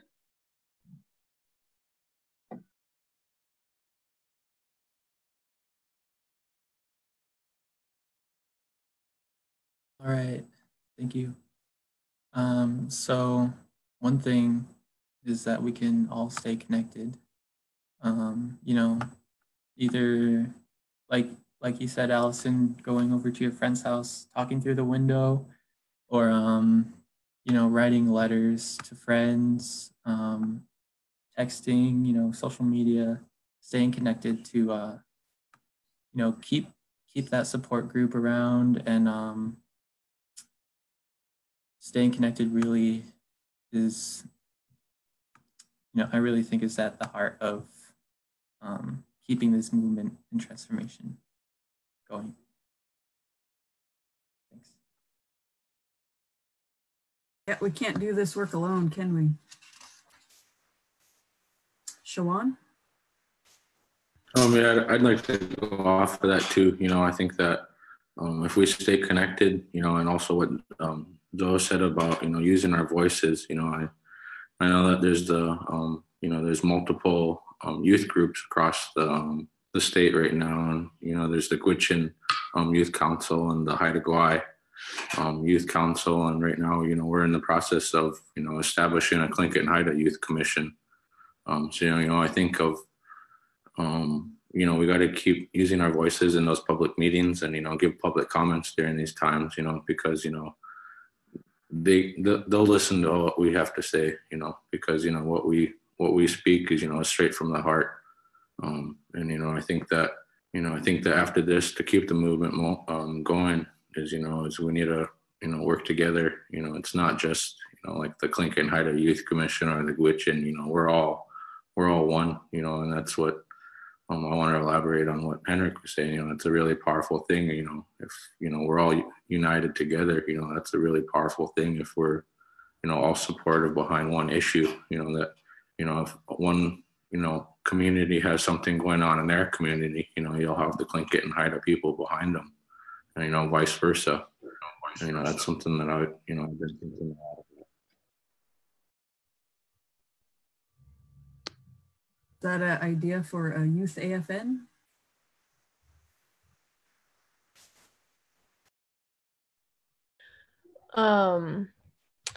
Well, I think with this movement, it's, uplifting everyone's voices, especially, and, like I've said this before, the youth. It's this day and age, we're finally getting this platform. And for me, with the platform that I've created with using my voice, I try to uplift other youth voice and also educating peers, because, a lot of, I live in Fairbanks, and a lot of the students, I used to go to West Valley High School, and the students there, they're not aware of any of these issues. And that's why I use my platform to educate others. I think education at this point is very, very important, and especially self-educating. If you want to learn more about these issues, it's always, take the first step and start learning. To keep this movement going is not only just educating and uplifting voices, but it's also listening and learning from elders. I love to sit and listen and to all my aunties speak and hear their conversations, because I value what they have to say, and I value what I learn from them, and I learn a lot of what I preach from my elders. So I think that's one thing to really remember, is in this time, don't forget to, speak with your elders. You can just call them up, and you call your grandma, your grandpa, aunties, uncles, have them tell you stories. That's how we learn, is through stories. And so we need to start sharing our stories more. It's not only just uplifting, it's sharing, learning, and just including each other. Thank you.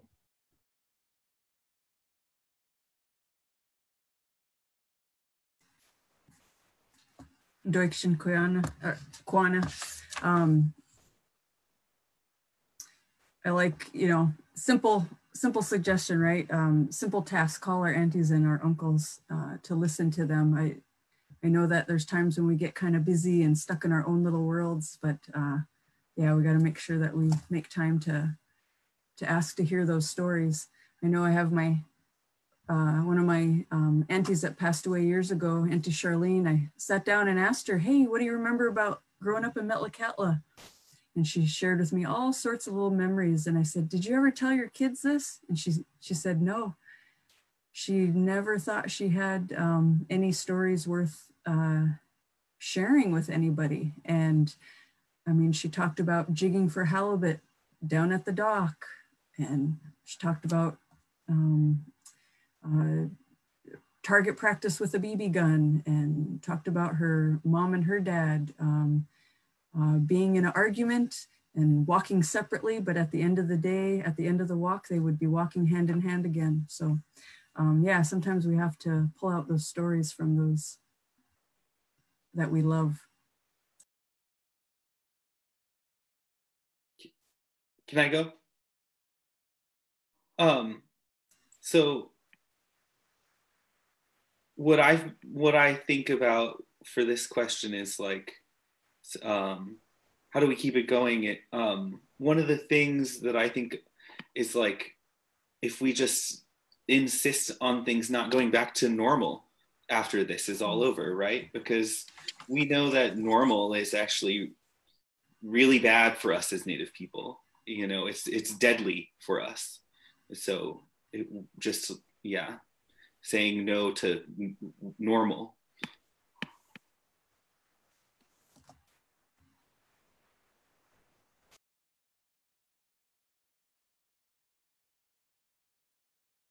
We are in a new world, a new life, reborn. Nanieezh, I think you wanted to also comment? Yeah, so I love what everyone's been saying. It's I really love the educating and uplifting, and so I wanted to talk about maybe a few like groups or places that you could do that you could go to become more educated and join a group that gives you that support and that connection. So there's Native Movement, and there is AYA, which is Alaska Youth for Environmental Action.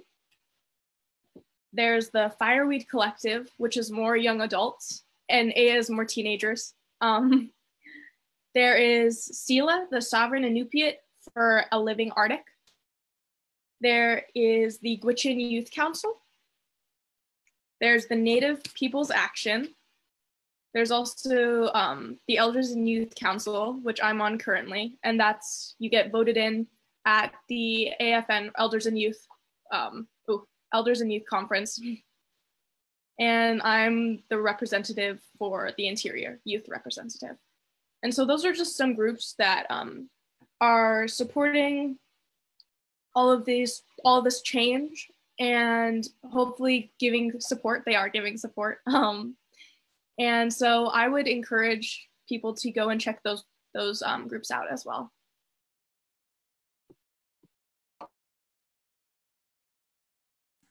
It's a strong list of resources in Nt'oyaxsn. Nagasak? Sorry. I just wanted to add in a good thing to keep in mind to keep movement and transformation going is is to be an ally. You know, Native men need to be held accountable and also need to be an ally towards Native women. I think that's a very important way to keep this transformation and movement going.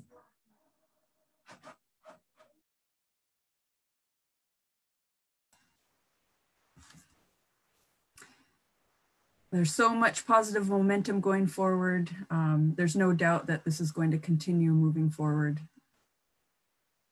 It was already shared that we can't go back to that old normal that wasn't good for us. Beautiful words, strong messages. Is there anybody else that wanted to share one more comment on this before we kind of wind down?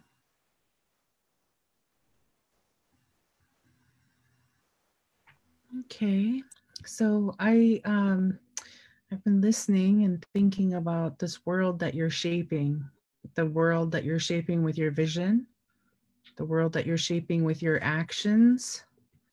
And as we're getting ready, it's amazing to me how fast time flies. But we want to make time for each of you to share kind of your closing thoughts in response to this question.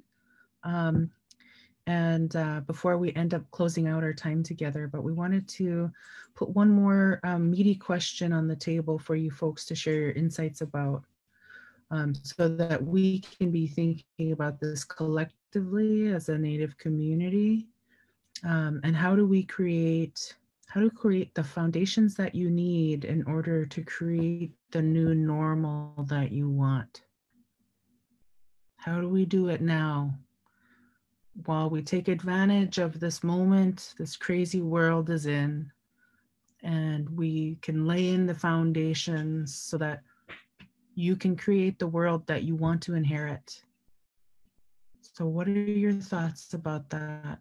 What can we do to be better relatives to our young people, our young leaders, so that you are set up for success? And because we set you up for success, your future generations, your grandchildren will be set up for success.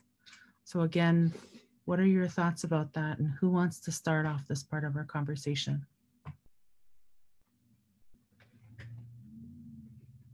I think an important thing that we should start doing is like we're doing now, is making space for us as youth to speak.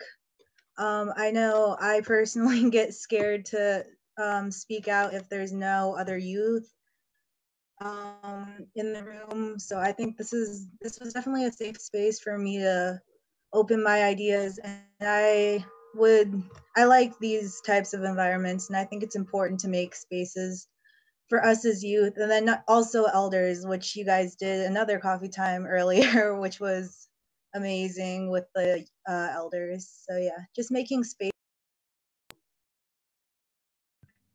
Xheech, that's so important. Safe space, because we want to create a world where people aren't feeling threatened or silenced, or that what they're going to say is going to, be taken in a way that's negative, when what you're trying to do is shape something positive, and that's really hard.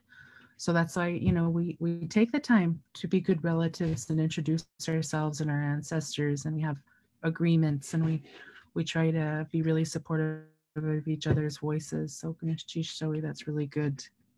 Okay, next is Shawaan, and then after Shawaan is Kheexh. Yeah, I think that's something that we could do to create stronger foundations for especially the future generations, is simply just following a lot of our traditional values that we have. A lot of it applies to everyday living. I think that there's reasons why we have those values, and why we followed them for so long.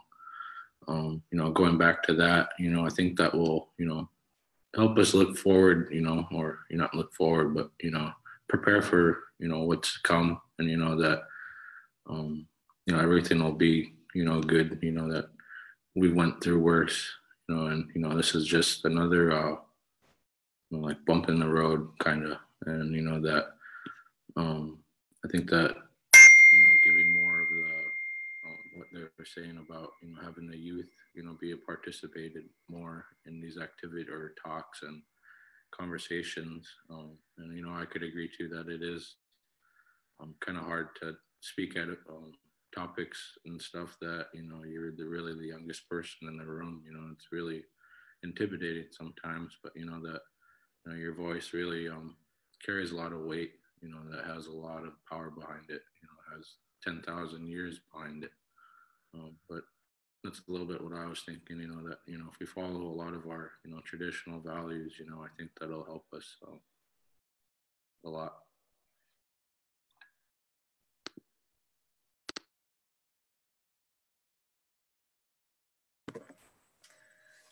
Yeah, I agree. Our traditional values are such important things that we need to hold very close to our hearts as we decide like our next steps or what we do, and how we treat one another, and how we set ourselves up for now, and then also how we set up the future generations so that they can live prosperous lives too. One thing that I've been thinking about as far as like foundations and what is needed to create a world that is more equitable and just is thinking a lot about accountability. And if we are holding ourselves accountable to the way that we're allowing society to treat some of our most vulnerable people, and like was mentioned earlier in our conversation, some of the big flaws in these systems that are really harmful towards people, and especially minority groups or folks who don't have the same privileges and access points. I think we should like take this moment to like restructure like leadership in a sense, because we should have youth consultants, matriarch consultants, elder consultants at all of these places like that are choosing what is going to happen next with other people. Something that is like in the front of my mind, and I just have to say it because it's there, is thinking about incarcerated men and women and non-binary people, people who experience violence every single day, or are stuck in the system that is perpetuating harm. So I think just more spaces like this and organizations to support youth voices and really just and equitable movements that are going forward with our future generations in mind and the wellness of all of us as a collective versus basing it on something else or, you know, providing everyone with like same access points and things like that. I feel like I just have so much to say right now. I'm kind of rambling, so I'm going to stop. But those are kind of some of the things that just keep on coming through my mind. So I'm going to Xheech.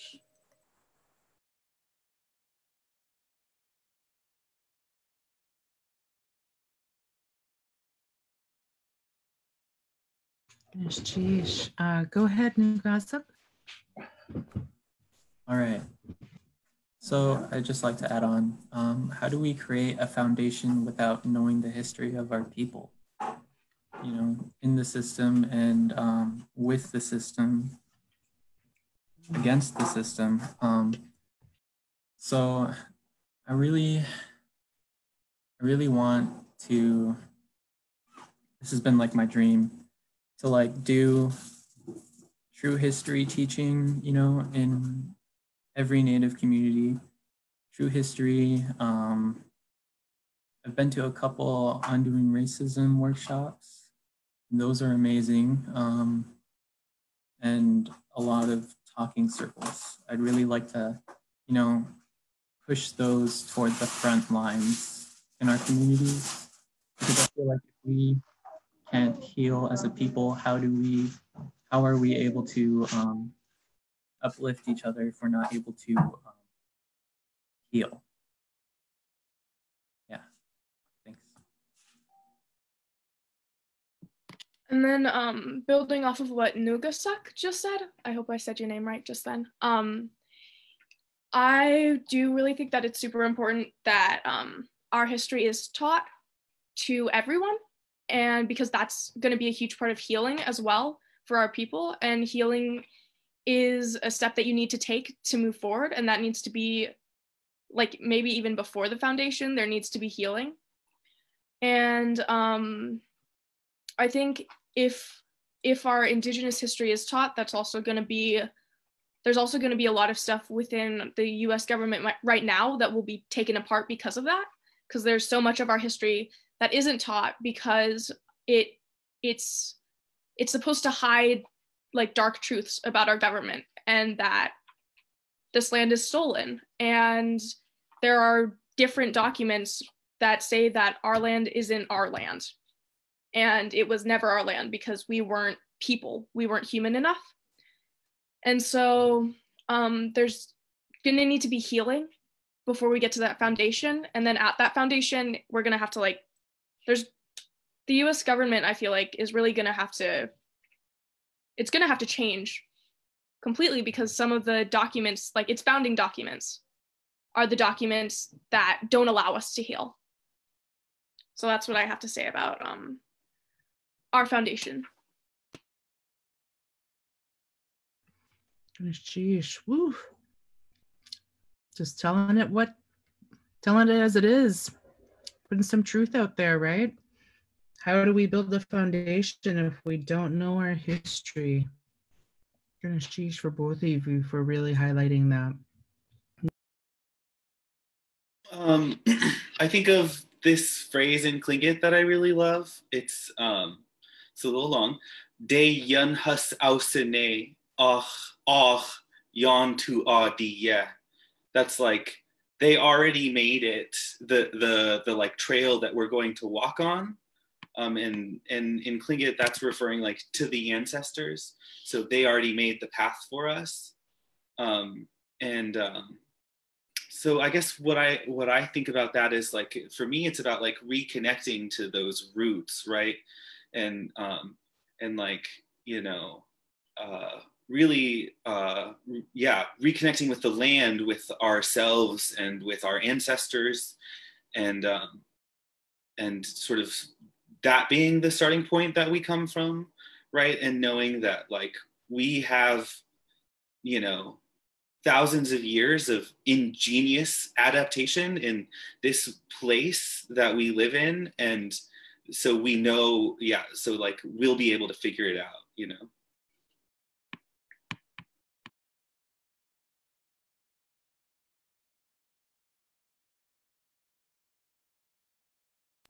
Beautiful. Absolutely. Absolutely. We're going to have to get the written version of the quote, Naawéiyaa, and your translation. Really powerful. Okay. Alicyn.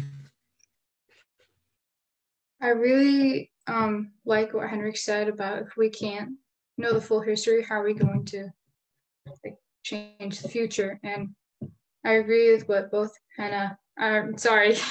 with both Henrik and Nanieezh said, and also elaborate more on what Zoe said about the safe space. And I heard somebody mention support, because I completely agree on both of those things. So it's like a lot needs to happen in order to know or to do what we want to do, like to use our own voices, to learn more about our history, to have support that we know that we need. And a lot just needs to go on in order to do it. But I would say just take it one step at a time, even if it's just a small step. Small steps do get you somewhere if you take multiple. That's all I have to say. Well, all you had to say there was drop a little bit of a bomb on all of us, because you're so right. It doesn't have to be this big, huge thing. It just needs to be one small step to get us closer to that point. Xheech, Alicyn. Quannah? Everyone had something amazing to say. I just want to tell everyone that yes, I completely agree. And also with learning, our history, and I think not only is it just learning the history, but having a connection, and having some kind of connection to the land, but also to your roots and your people and the animals. I think that's what creates a foundation to heal. Healing, like Nanieezh was saying, we need to have a little bit of healing before we can create a foundation. Because, within, generational trauma to, just the current trauma with, everything that's going on with our lands, and how, we're all being extremely affected by everything pretty much with this pandemic and climate change and murdered and missing Indigenous women. It's, to be able to heal, we need to start getting some form of justice too. That's one big thing is, and one thing that we are all very deprived of and we're always missing, is that justice. It's also just, you know, my big thing is educating others and sharing knowledge with others so that they know, like, you know, I fight for these things for a reason because I'm passionate about it. And, you know, educating others on, you know, why. It's like, you know, it's also like a big thing for me to share why. And it's, for me, for why, it's like the future generations. It's being able to, like, if I want to have kids, I want my grandchildren to be able to go out on the lands and hunt and live their ways of life without having to worry about the threats that we face, without having to worry about, you know, all these, you know, the oil and gas industry, murder and missing, like all of these issues. It's so heartbreaking. And to be able to create these foundations, we all need some form of healing. And to be able to heal, we need justice. And that's why we fight so hard. We deserve that. And as strong people, we will keep fighting. And, you know, for the future generations, I hope I did enough. I hope everyone feels satisfied with what they're doing as well. And never let the outside world get you down, because, you know, I always tell myself, remember who you are and where you come from. And that, you know, that always reminds me that my bloodline is still here. I'm strong and thriving, and that the future generations should be allowed to do that as well. Thank you.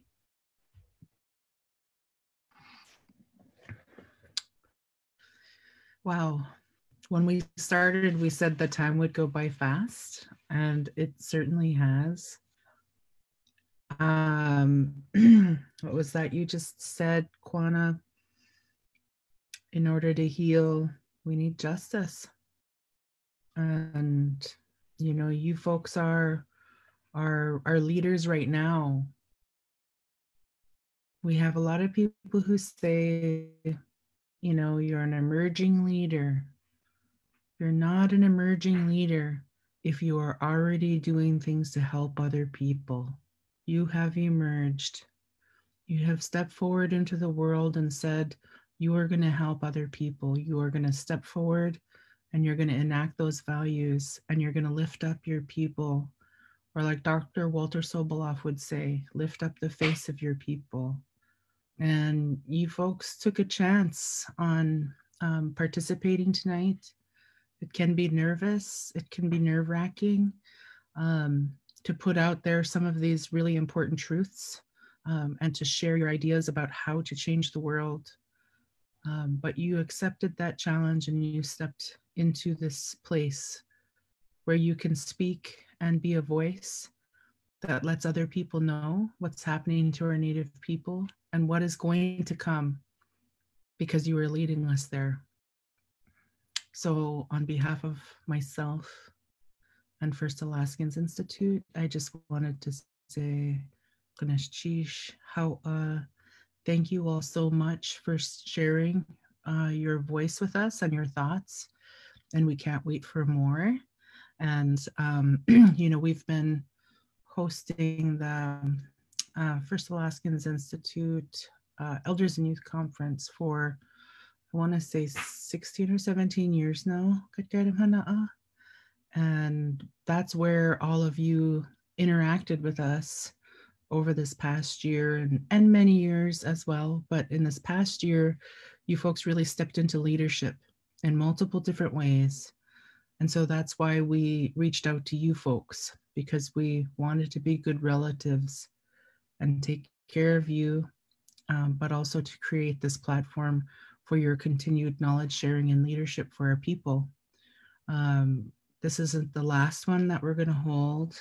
And we're going to be holding this with more of our youth leaders, our young leaders, and more of, I think, Kheexh talked about our matriarchs, our elders, all these different leaders within our community who we need their wisdom to make this transformation happen.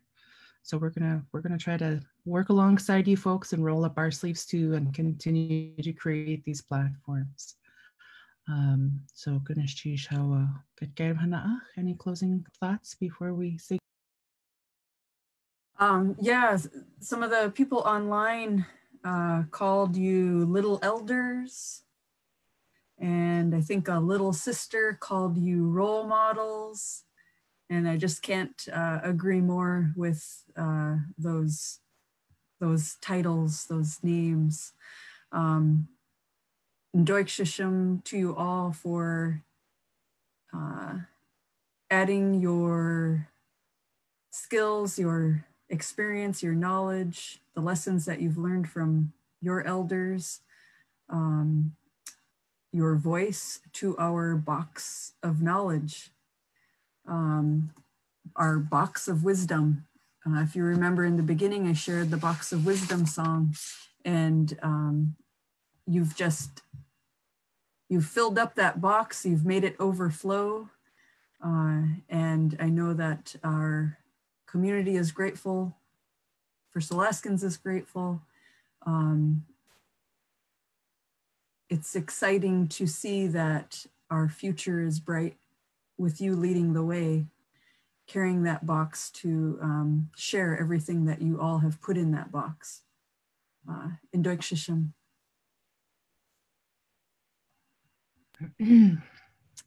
Okay, well, that's the end of our time this evening, but it is just the beginning, right?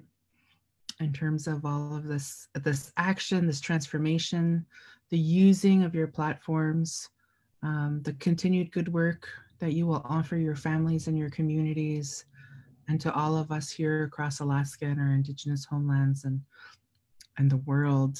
So Xheech, Háw'aa, everyone. Thank you so much for joining us, and we'll see you guys soon, okay? Okay, good night.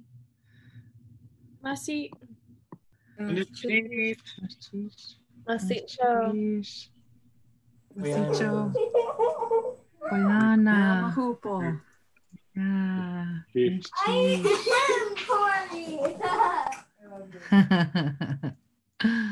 All righty. Bye-bye.